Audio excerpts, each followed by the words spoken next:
Has been in, is going back, and he's here to tell you some of that story. We're so grateful to have here today the witness of George Tuto. Welcome back to Grand Island. If you want to use that, it's on, and you can hold it or you can... Before I say anything, I want to say, Father Charlie, thank you very much.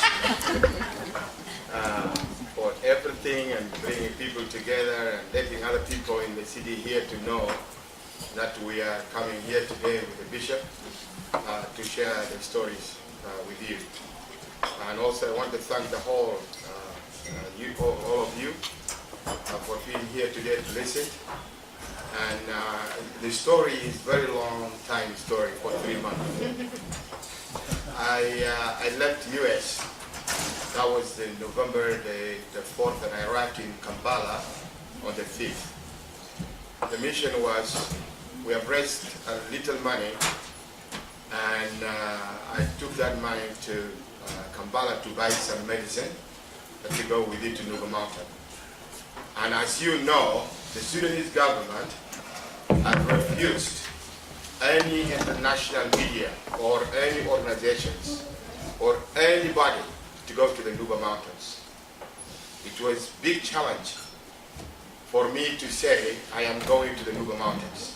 And even though I have a citizenship of the US and I was not supposed to go to that land, but I am a Nubian, I am a Sudanese, and I choose to take the medicine to the Nuba Mountain because there is nobody allowed to go. So when the bishop asked me who will go to Sudan, I said I am going to Sudan. So thank you today. The trip took 3 months because I had to go to Uganda and then buy medicine quickly. And then on 17 on November, I flew to Juba to wait for the truck to come to Juba. Unfortunately, the truck delayed in Kampala for some reasons of the license to cross the border. So it took me 3 weeks, again waiting in Juba, and I found out it's difficult, and I flew back to Kampala. Flew back to Kampala, and I processed the license to get the medicine to South Sudan. That's 2 nations, from Kampala, Uganda to South Sudan, from South Sudan to Nuba Mountain. So, but I thank God, things very well, went well, everywhere I go.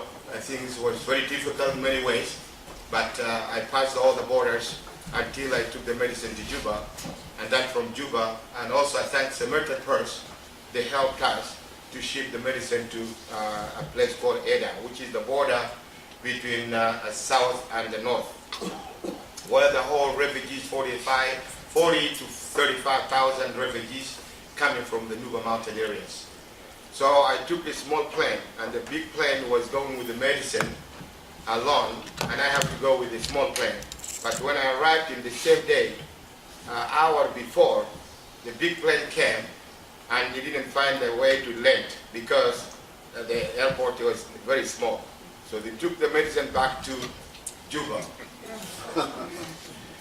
So I take 10 days to stay there. 10 days when I was there, the people in that area, they know it's a part of the war zone. So I think you may remember that the government of Sudan went and ran after refugees come from Nuba Mountain and bombed that area a couple of months before. So that area was considered is the area also within war. So 35,000 people are there, and while I'm staying there, I've learned a lot. How the suffering, there is no food, and Samaritan Cross struggling to help the people, and the UN was trying to move people from Ada to another area because they are so close to the border of war. But the people, they say that area is very muddy, we cannot go there with our children. Too much mosquitoes, too much problems in that place. They want to stay in that area. The UN said, we will not help you if you move. They said, we don't want you. They stayed there, Samaritan person was there to give them whatever they have. So the situation was a lot going on. And the children under trees, they're taking classes, education without papers. The teacher have to be there, just look at the blackboard and just write. You just look at what he's writing, but you can't write anything. There are about 4,000 students in that place. Thus all children come from the areas. Some of them, they have lost family. They're just coming and joining that community, the refugees community. So the life is so difficult. And the international community, actually, they don't care. They don't know what's going on. They don't want to visit. They don't want to visit that places even not in the Nuba Mountain, but that area they're supposed to go and help. So I thank the people of Samaritan Cross for what they're doing to help in that areas.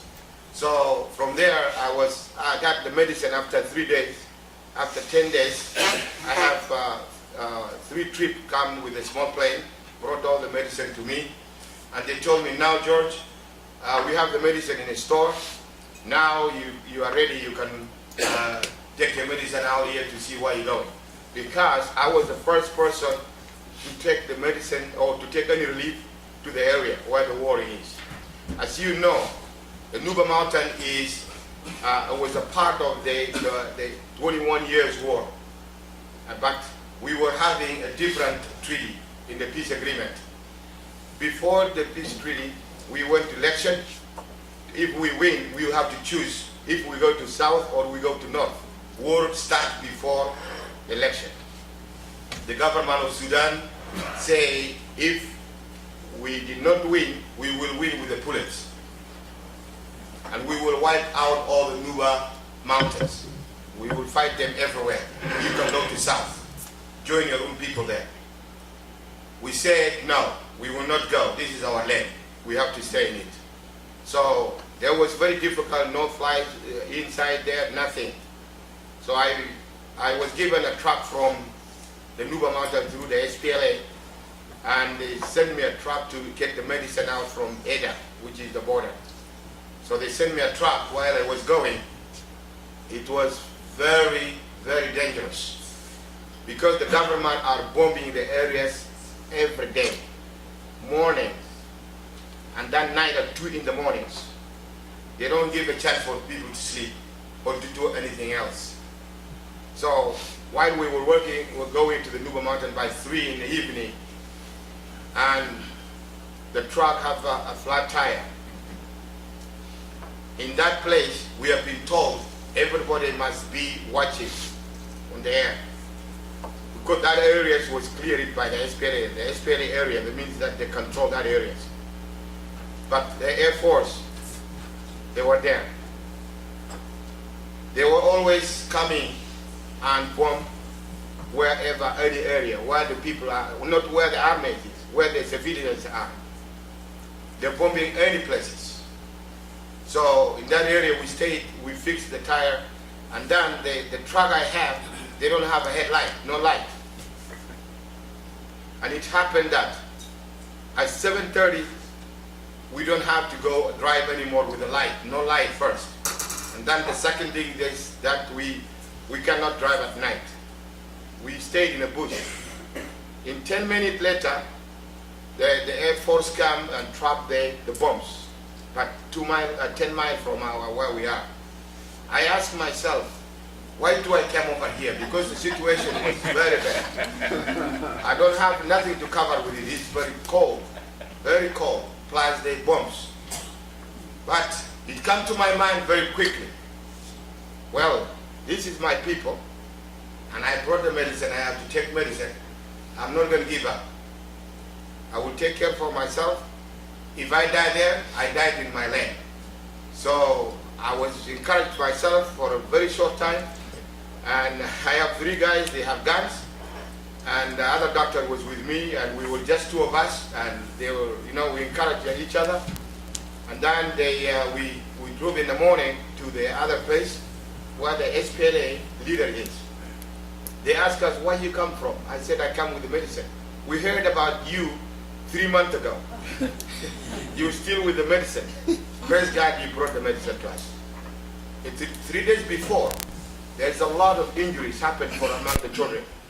They told us, go and get some medicine quickly. We can treat the other kids in the hospitals here. When I went there, the clinics are all closed, nothing, no medicines.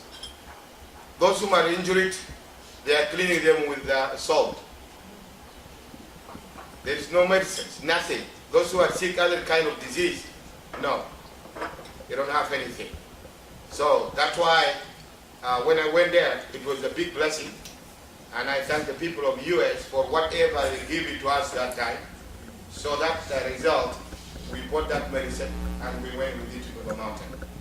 And now there is a lot of people going by the same way, but even it's not enough because there's about 1,400,000 people in that area. It's a lot of people. And whatever is we have, we try to go back and help in schools in Eda, because as Bishop was mentioning earlier, the kids really, that's the future of that place. We don't want again to keep the kids out from education. We want to keep war going, and we want to keep education going. We want to keep people also to cultivate and do all kind of farming and help themselves. Because they believe the international community refused to help the people of Bush, the people of the Nuba Mountain. But I ask you to support us with your prayer. They said, if God is not there in the Nuba Mountain, there was nothing here left. Sometimes they're sending 5 different planes, bombing everywhere. Everywhere. So I'm not going to take too long to talk. And I say thank you very much for being listened and put us first in a prayer. Now the Sudanese government now, they are preparing something called Holy War. They started between these days. Holy War was declared in 21 years many times. In the south, you might hear about this. Nobody's stopping them. Always. They're doing what they want to do for that people. So now they're planning to get as much as they can and to go and clear the land. But by God's grace, they will not do it. Good job. This is one of the areas that the people the government of they are bombing this area. That's why the people are living in this wax. And all the time they cannot go outside. They just stay in this place. And you can see the situation, what's going on. They're really suffering and they have no food, they have nothing. And they can't even go outside to get the water because of the bombardment. And today I witnessed a lot of bombardment. They were covering all the areas around this place. So you can see the children, how they are suffering. There is no food. They just stay in these places to be hiding themselves for the bombardment. So we need very international community to look at these situations.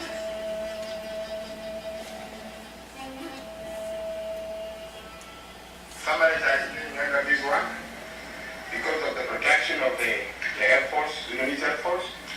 They have been bombing this area all day, all night. These families, they have children. This woman has a small baby. This baby has just 1 month. And they're born here. And this is the kids are here. There's no food, no water, nothing. And the international community, they are still listening to the government that there is no problem in the Nuba Mountain. And I think the international community needs to look at this situation to take action as soon as they can to save the life of the children of the Nuba Mountain. Okay, I'm in this hospital and it's just a small clinic. It's helping for those who are injuring for the bombardment. So we have witnessed today the government of Sudan have bombing this all day long today. Witness, you can see this lady here. She hurt herself very badly. You can see the leg. That's from the Andudu fighter. And also you have a baby here. It was also happened. This baby has for 5 months. And you can see this kind of the situation. That's why we are always crying that the international community should act as soon as possible to save the life of the people of the Nuba Mountains. There is another baby also here. Also was injured in the back from the bombardment, from what the government of Sudan doing. These are the people who are criminals. This is what they did in Darfur. And they're doing it in the Nuba Mountain now. And now the international community is just keeping quiet, not saying anything. So we need action as soon as possible, the life of these people. So this area is the Kungu area. What's the name? Is it Asoro? And we really, this is the medicine that we found it last time, and now it's part of the helping now. Because this place, it was nothing here.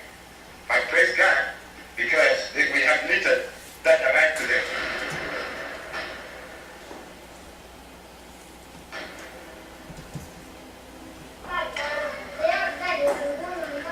Also, we have the plane coming and bombing us. That's why we are now staying here. All these mountains, they are all over, everywhere. And they cannot be staying out from these tracks. They have to stay here because the government is bombing them. All the children are here, they can't do anything, they can't go to school, they don't have anything, no food, no clean water. They're just here. So this is really, we want the international community to know this, to help these people.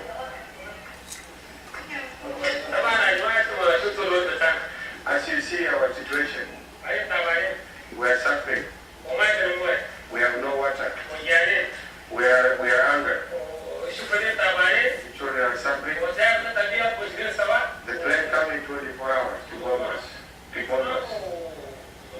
It's Russian jet, which is Andudu, and other planes. Some of the children are sick, and other ladies. Some kids are dying. There is no clothes. They are just naked. They are sick. All the houses is burned. This is all what they have as well. And this city is called Tevanya. And it's a very large city. And so a lot of people are all around all these mountains. You can see all these mountains. All the families are there. So anyhow, thank you.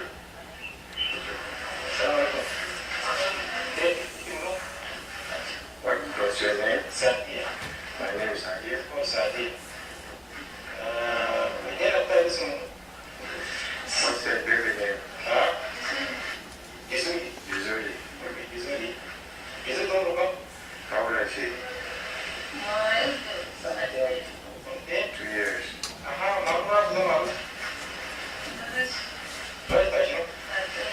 That's the parts from the bombing aircraft.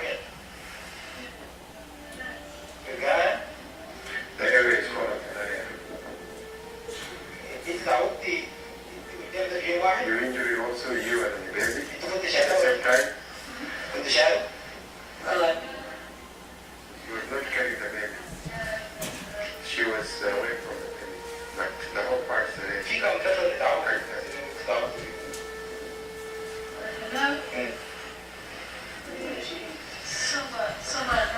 How many people have injured during the place where you are? About 7 people. 7 people died. 7 people died.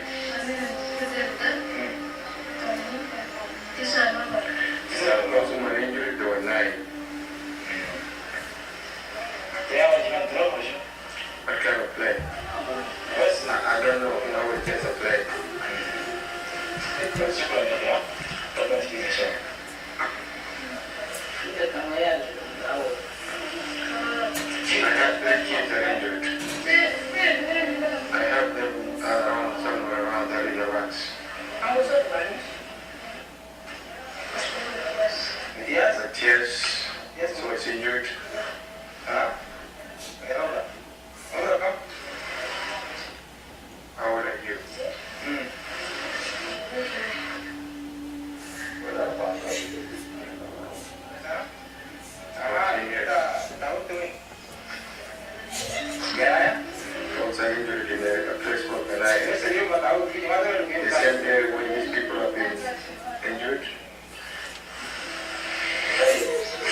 seen the video, these people that are staying in these places, they are not allowed even to have flashlights.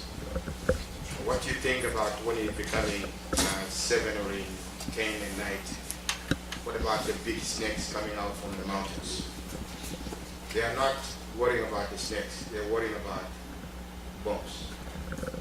So that's what we invite you to keep praying for our people back home. And there is a lot can be said back there because there is no time. And thank you for being listened. Thank you.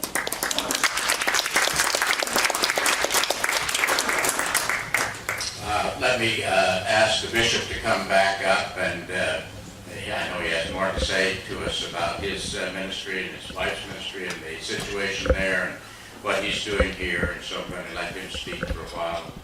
Also, just forewarn you, Jim, I'd like you to say a word about the diocesan trip in a minute. We'll go on up here.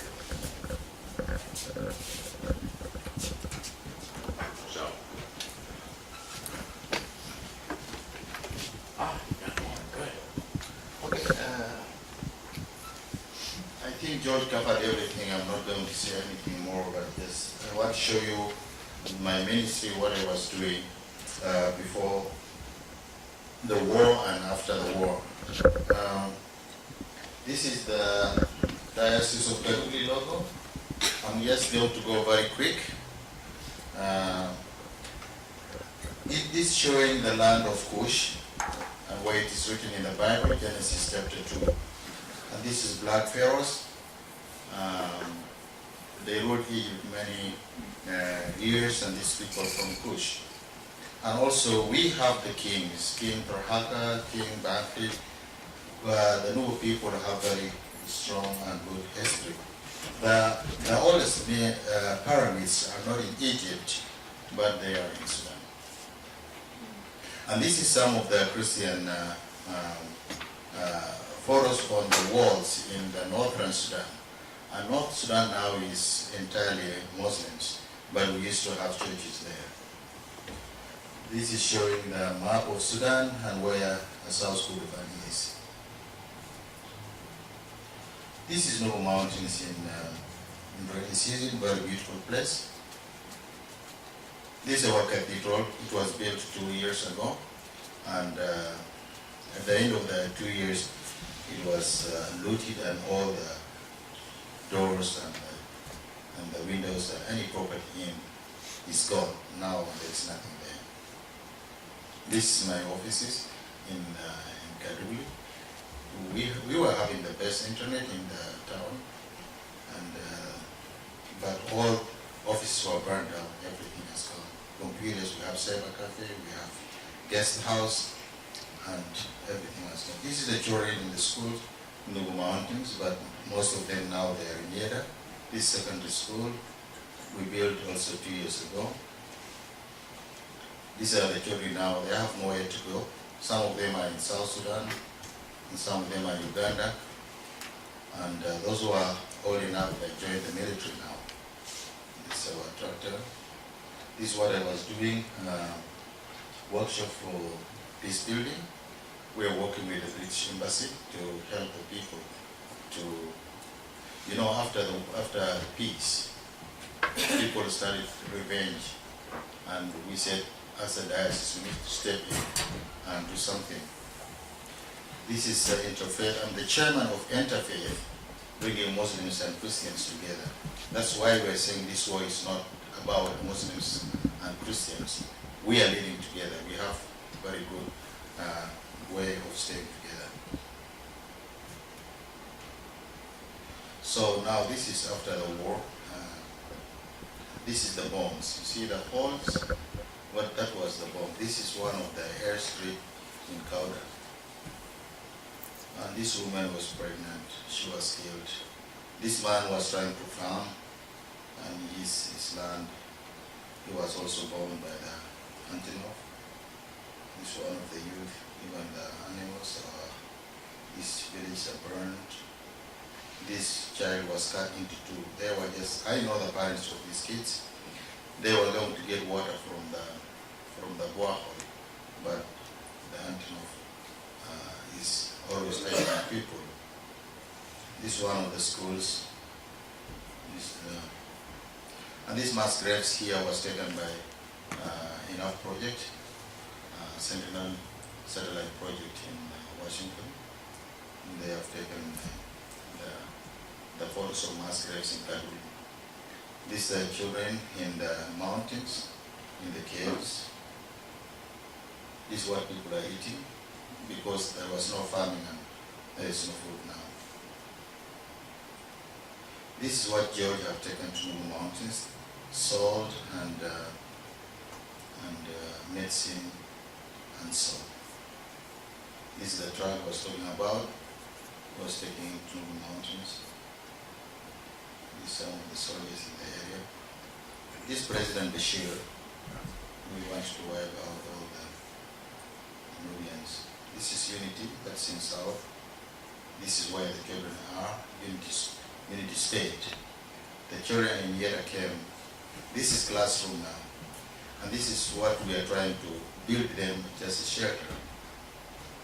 We want to build them a shelter so that they can stay in. You see the trees, the leaves are not there. This is another class for, which class is this? Class 1? It's 7. Primary 7. See the woods, the children sit, and this is the water. The children are asking George to help them when they heard that he's from the US. This me here was in the UN. I have been to UN many times to talk about the issue, but the problem is UN have 5 permanent members. USA, China, Russia, and one of these members, if they disagree, there is nothing will happen. So in terms of Sudan, China said no. That's why UN is not taking any action to help the people.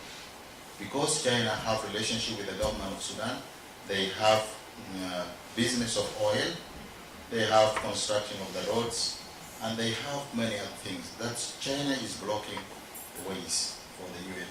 And the government of Sudan is saying they don't want any organization to go to Nuba Mountains to give aid to the people.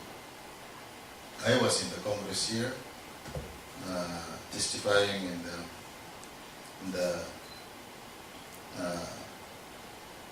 one of the committees to tell what was going on. That was last August.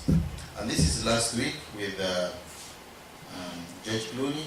Judge Clooney have gone to Nuba Mountains, and I was called to go and join him to do some work in New York. And this is here, we are also in Washington, D.C. So this is what I'm trying to do for the people. And really we ask your prayers, and I know God will help our people. I think I'm going to stop here. I turn the mic to Nuba.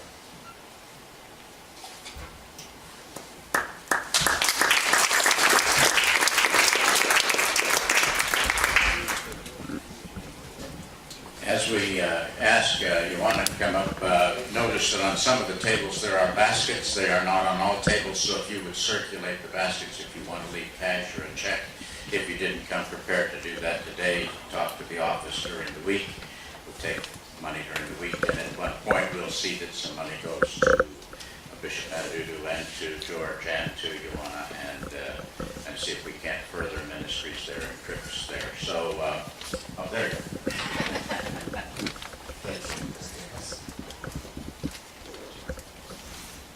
I don't have a lot to say because I was saying everything about the Nuba Mountains. Yes, I wrote a little things on sharing. In the name of the Father, Son, and Spirit, amen. First of all, I thank God for providing our lives every single time. And I thank our Father, Pastor Pep, for our opportunity to stand in front of you to say a word about the Nuba Mountains. And also, I would like to thank our guests from Colorado, Bishop Elnail, and our father, George Quarry. And I thank you, all of you, in the church tonight for listening to us. The reason I'm here today is about the life in the Nuba Mountains. As you know, the conflict war broke up in Sudan, especially in Nuba Mountains and South Kordofan. In our area, people are in miserable life. The Air Force bombing the area, people hiding in the caves and the rocks, and they digging holes to hide themselves, protect from the Air Force and anti-off bombing in the area. Most people, they are scattered and lost their kids, and even the kids lost their parents. And now they don't know where they are going and what they can do to find the place for rest. Most of them, they migrate to Kenya, Uganda, South Sudan, and we look for the way to help this miserable life. Thank you, God bless you. The little things you give, it makes a difference. Thank you, God bless you. My name is Johanna. I'm one of the leader for Sudanese community here. I was in Sudan last May, 2011. The life there was good, but this year it was. As you see the picture, can visit people there. When I went there, I take school supplies for the kids. That situation at that time was good.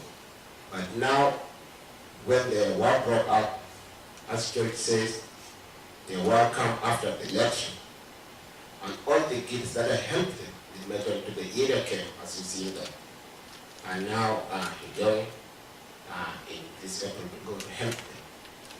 My reason is going to Sudan this May. Because I have my family scattered everywhere.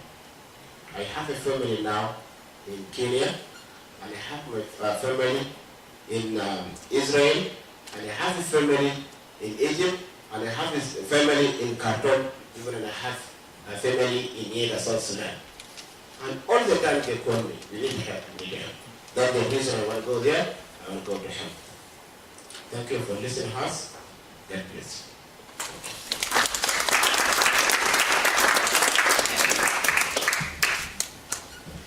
Just repeating for some of you who may not have been in the room, Joanna and Kronos are mainstays in our 1 o'clock Arabic language service here and conduct that all the time. Very nice to have them speak, and we want to help support their return. I just wanted you to imagine when I took my tumble at the Methodist Church a couple, 3 years ago. Nola and Harlan were in Chicago, and well, they just, how you feel helpless that you're in Chicago and something's happened back here, and I was in perfectly good hands. Imagine living here in this country from the Sudan and knowing what your family was going through. Jim, would you say just a word about the diocesan trips, or would you like to have your partner come with you? Or?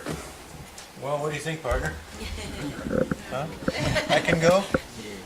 Well, many of you have had the opportunity to meet the better part of Jim's family. Canon Judy Yates has been our mentor through a lot of processes here, and a wonderful person. But this is her wonderful husband, who has been one of the leaders of the diocesan mission to the Sudan.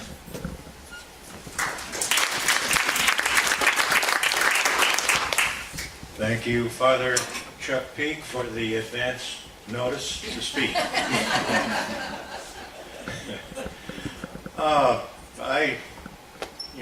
There's so many stories we can talk about Sudan, South Sudan.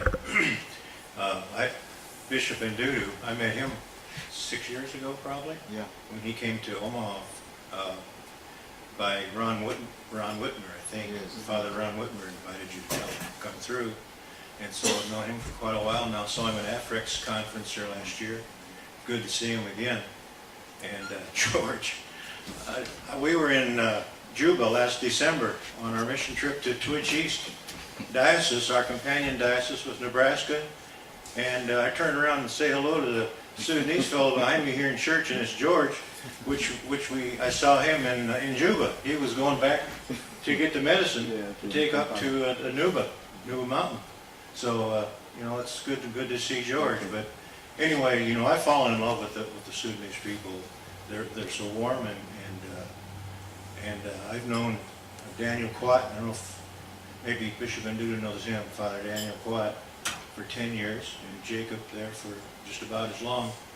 And so we're doing good work over there. We have Bishop Ezekiel Dane, which came here 2 years ago for the Tri-Companion Covenant. He gave us a big long list of projects last December to work on, and it's a big list. And we'll do what we can, but we're meeting, in fact, next Saturday, the Global Mission Committee here in Omaha, to try to work out a strategy for the Twitch East Diocese. But anyway, Father Chuck, it's good to be here and glad to see the folks here from the Nuba Mountains. And you too. Yeah, thanks, Bob. Try to keep you posted. There are calls go out periodically for those who would like to go with the diocesan team on one of the mission trips. If you are thinking that might be you some day, why be sure that you let the office know, and we keep that in mind as future things came up. When Bishop Ezekiel Deng was here, we took him and the dean of the cathedral where he is to Peking Palace for dinner. And the Chinese, via London, owner of the Peking Palace came over and said, well, how was everything? You know how a restaurant, how was everything? And they invited him to sit down, and then they began exploring what his religious faith was, and it turns out it's not very much there. And then they said, well, why aren't you a Christian? And then they began talking to him about the Episcopal Church, and he was seated back by the wall, so he couldn't get out. I thought it was a wonderful evangelism strategy to keep them here. Some of you who've been in the parish longer may remember a time back when Father Anderson was here and Bishop Garang was our guest here. So there's been a number of visitors here, but I think we're now to the stage of believing our Sudanese friends are no longer visitors. They are part of our community. They are members of our parish.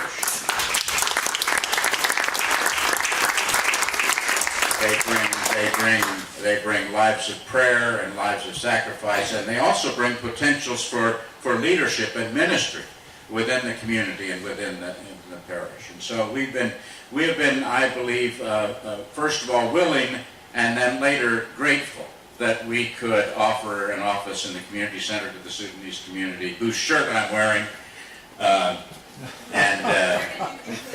I got that at a gathering over at St. Mary's Cathedral for Sudanese community here about, a year ago. And there are a lot of those shirts now back in the Sudan because Peter Laduku, who's with the community center, took the leftover t-shirts back with him to wear as school uniforms in Sudan. So I'm also wearing a Sudanese school uniform. So they didn't give you that for running? You know, Larry, just stick to the pictures. It may be that I got there too late to run. It may be. Anyway, again, I'm going to just take a moment and see if we have questions, but before I do that, just want to say, if you do want to contribute, we'll certainly make that possible for you. And you can make checks out to St. Stephen's, and we will see that they get processed and see they get where they belong. So let me just see if there are any questions for George or the bishop or Jim or Joanna. Anybody want to ask a question? Yeah, Larry? Well, what I wondered is, it's so difficult to do these overland trips to reach people in the mountains. Do airlifts where supplies can be be dropped in, Yeah. would that be any? The question is there any possibility of an airlift or airdrop that would? Well, the air traffic are not allowed to go to the borders, to the Nuba Mountains. It will be shut down. The better way is to drive on land. That's what I know. So Samaritan Purse was the one operating there, giving relief and helping, but they were stopped. But because they have a satellite watching the flights, so the airs are not allowed to go. The only way is just go on land. Yes. And on the diocesan list of challenges, is there any way that you hope to get information out to the parishes in the diocese whereby we could petition the UN for help for Nuba Mountain? Is that on the plan at all, or could It is now. Question asked, question answered, good. Any way that we could get the diocese to be of some assistance in getting us a way to petition the United Nations and to get out that list of the many things that they needed? Yes. Well, the United States sticks their nose in everybody else's business. Is there somebody that we can write to ask for help in the United States, Congress, or just our local congressman? Is there any kind of a movement going for that outside the UN? I think they are the one to speak out about what's going on, why not we taking action. So that's the only people they can do. Would you explain why they want people out of the Nuba Mountains? What's the value of the Nuba Mountains and why do they want people out? Well, all these things is connected with the oil. The oil went, part of it went to south, and some left because the state of South Kordofan is a part of the connection between the pipeline in South Sudan and Nuba Mountain areas. So that's why if we choose to go to south, so that means the north will lose economically, they will not have anything. We have a gold, and we have also the Arabic gum. That's where the economy is depending on. So if we join south, the north will be just a desert. They will have nothing. So they choose now, all of them to die, not let us to go. So this is one of the reasons. So they won't let you leave peacefully now? They wouldn't let them? Well, yeah, they cannot. We need peace. We've been with them and struggling many years, but they don't want us to have peace with them. So this is one of the reasons. Is there any plan or any possibility to move your people in the mountains to a safer place? The safer place is in the south. That's only the border. And south is a new country. They have nothing. They need help too. When the people go there, what are you going to do? But it will happen because they will go to south if the war is still continuous. Some of them they're running out and they're running out to go to south. There is no way out. But this is what happened. Well, it doesn't look like the refugee camps are any better than what these people are living in the mountains. In fact, it could be worse. It is worse. Jeanette and then George. Do you get any help at all from relief organizations in Kenya and Tanzania and other churches there, or I should say Kenya and Uganda, or are they just ignoring your problem? What happened up to now, we don't have any help except Samaritan Purse is struggling with the people. And what we have raised from here, the medicine that I took into the Nuba Mountains, that's what I know. But other things is nothing there. That's what we are trying to see the UN and other organizations to move in to go and get help. But the government of Sudan is still blocking this relief. Sure. I understood you to say that in the vote of the UN, China stopped any help. And of course, the way our wonderful UN set up, any one of 5 nations can stop help at any place because they have veto power. Yes. Are you saying that the only reason you don't have UN sanction and help is because China has refused to help? Is that what I understood? Yeah, Bishop, can I answer the question there? Yeah, I think the China is using its veto to block not only UN organizations, but the government of Sudan are saying no any other organization to go and help people because they count people of Nuba Mountains as rebels, and they count the people of Nuba Mountains, this is my people, I'm responsible. What the government should say, this is my people, I'm responsible for them, and they give false information that the situation is normal in Nuba Mountains. If you see their TV, this is what they say. And now US, with these sanctions, they cannot go through UN. US cannot go through UN. But if they have anything to do, I met many senators. They are trying to solve the problem diplomatically, to pressure Bashir to accept the humanitarian organization to go to Nuba Mountains. And also they're trying now to say, look, Southern Sudan is the new nation. They have to respect each other because there is some conflict now between the North and the South. So there is no way US can go through the UN, but the help they want to do now, they want to do political pressure on the government of Sudan. And this is what they're trying to do now. And also, I met Judge Clooney last week. He met Obama a day before, and I asked him about the meeting. He said President Obama is willing within 3 weeks to go and speak to the President of China to see how they can help the people, because China is backing the government of Sudan to kill his own people. Wasn't Mr. Clooney arrested last week? For his Yeah, it was just political. He was arrested, but he was released later. There are something like 12 people. I was there myself, and I cannot be arrested.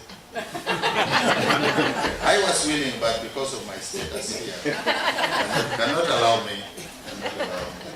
And they arrested George Clooney, John Pentecost, and many other organizations that's doing the lobby for Sudan and other countries. It was just political things to get the word out. Because why are they doing that? Because people are saying we don't have enough evidence for that. So they want to break the silence, which is Bashir has been indicted by the World Court for his genocide. Is anybody going after him individually? He's been condemned by the world already. Yeah, Bashir was condemned by the International Criminal Court, not him alone, but the governor of South Sudan, and also the Minister of Defense. These all people are indicted by the International Criminal Court. But the problem here, UN is this is separate organization. UN is separate, and US is not a member in the ICC. That's the International Criminal Court. So, and they don't have really a tool to go by force to arrest somebody. And Bashir, they were asking the members of the International Criminal Court organization, if Bashir come to their country, they arrest him. But the Islamic countries, they're standing with Bashir. China is standing with Bashir. It's just moving freely. So that's why nobody is. But I think the visit of Wolf is trying to enforce some new laws on the situation of President Bashir. So they are trying to appeal to the members of the International Criminal Court to arrest Bashir. But there is nothing serious is going on.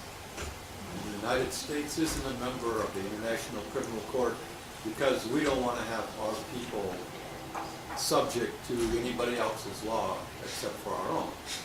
And that's a problem. Yeah, but Yeah, I don't know why, but I know that U.S. is not a member.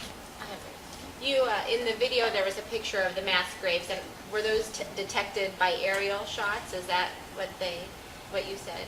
Yeah, these ones, they were taken by the satellite. Okay. But first of all, I have talked to some people in Kaduna. They told me they saw this in such area, in such place. So, and Do you have an idea of the numbers of people who have died from these in the Nuba Mountains? people are saying on the ground there are hundreds on the mass graves. Some of them are in tents. There are 8 locations. 8 mass graves. Yeah, 8 mass graves. And then my other part of my question is for Shokri and Botros and Johanna. How many of our Sudanese in Grand Island are from the Nuba Mountain area? Are you guys from Nuba Mountains? Are you from Khartoum? Nuba Mountains. So this is your homeland. Many, right? Many here from the. Yeah, I think. Okay. Yes. How about if we make it Bashir 2013? You know what I mean? Tony 2012? I know what you're doing. Yeah. Send him to it. We'll send him. I don't get you. There's a big, what is it, YouTube? Internet. Joseph Kony, the LRA leader. Yeah. There's been a big viral YouTube over Kony. Yeah, get him out. Yeah, you get to catch him. Yeah. Yeah, if you can do that, that would be something good. And maybe before he closes, I want to thank Jim. I was not knowing that he's coming from the diocese part. But please take our greetings to the bishop and to the staff. And we are very grateful to Reverend for allowing us to come here. And also, I would like to thank our you people caring for the Sudanese who are coming from far, spiritually and socially. I really we appreciate that. Shukrala is here, and Johanna and Cornelius. They're trying to bring people together. Please watch over them. Sometimes we Sudanese, we are not easy to manage, but please bear with them until teach them the new culture of US. Thank you so much. I wonder if we might not fittingly close by asking the bishop to give us a blessing. Could we stand? The Lord be with you. Also with you. Heavenly Father, we thank you at this moment for giving us the opportunity to sit together and share things together. Lord, you are God of all resources. We pray that you help us and enable us to be able to help the children and the people in Sudan. Not only in Sudan, but we pray for the people in Syria, we pray for the people in Palestine, in Darfur, and in other places where they face the problem of genocide and the killings. Father, we thank you for the church here, and we pray that you bless the church and bless the pastor and all the members. And we pray for the Sudanese community in Ireland here. We'll be with the blessing of God Almighty, the Father, the Son, and the Holy Spirit be with you and remember you always. Thank you all. Thank you all guys for coming, in especially in honor of our Bishop Andudu, the man who has been working very hard to serve God, and the man who left Africa because he knows that he has brothers and sisters in the United States. to come to serve them someday. And this man is very important. And there is something message, very, very important for the little kids. You guys, I believe you guys, you don't know why we have this. I believe that it's especially little ones. And I want to briefly just take a second for Bishop to stand up. All the kids, they can see who is he. You guys, can you see in the back? Oh my gosh. That's the bishop. That's the bishop. We come here because of him. And bishop, I want to tell you the difference between bishop, between pastor and bishop. Pastor is serving God in a church. Like this church, we have a pastor in this church. But bishop is holding like 20 churches. He's holding 20 churches. And bishop, he got his children, obey your parents in the Lord, for this is right. Honor your father and your mother. This is the first commandment with the promise, so that it may be well with you and you may live long on earth.